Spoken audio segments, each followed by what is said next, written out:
Hi guys, Terry here with Truth in Numbers. I have a question for you today.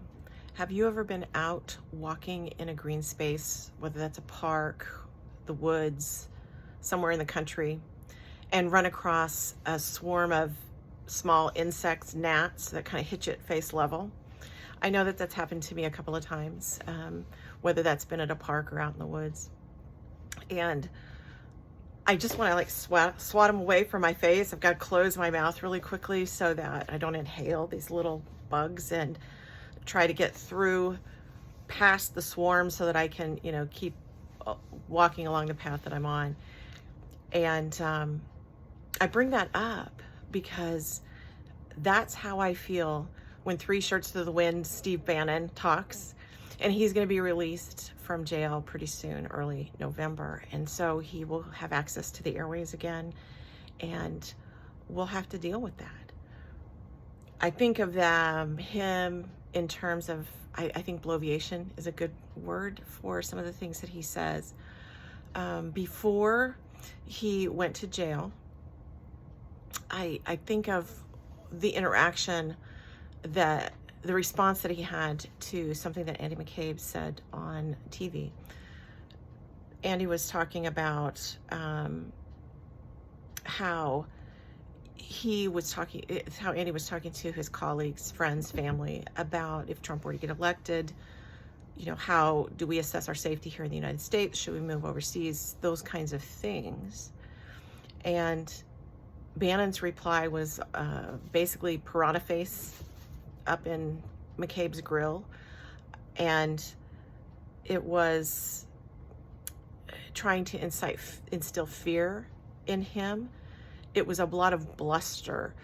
It was, you should be afraid. You better be afraid. We're going to come after you. We're going to make your life hell. And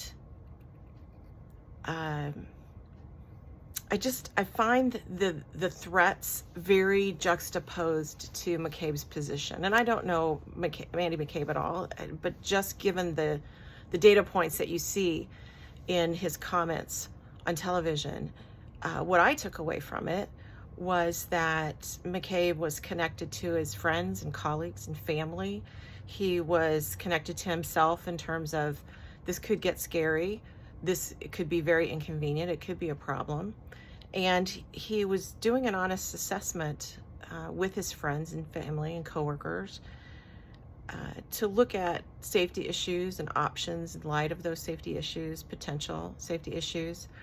And on the other side is Three Shirts with his hot air.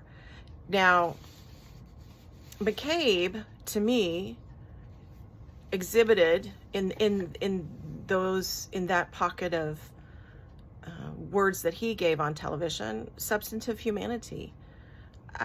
It was mature. It was a decent assessment of, he was just relaying their assessment of the situation and potential issues. But on the other hand, the only thing really substantive from what Bannon had to say was the steam that rose from the pile of poo that was this word attack towards McCabe, a bluster, if you will. He might make good on the bluster, don't get me wrong. Power in the hands of a Steve Bannon and his like would not be good for humanity. There would be people who would not be safe, and I'm clear-eyed about that. But at the same time, I guess I want to draw a distinction between the strength of this substantive humanity. It's got a dense quality to it. It's grounded. It's solid. It's connected.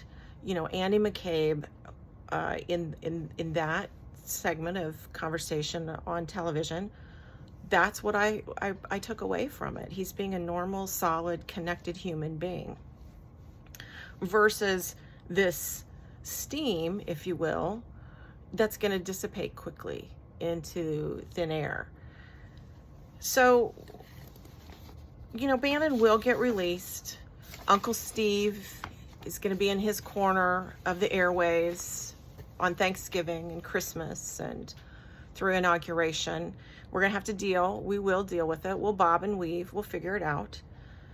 We will bob and weave through the bloviation that we need to keep moving through. And I think that the key to moving through it all is to lean into our substantive humanity, our connection with people, exhibiting goodness and kindness to ourselves and in community, especially serving others, encouraging others.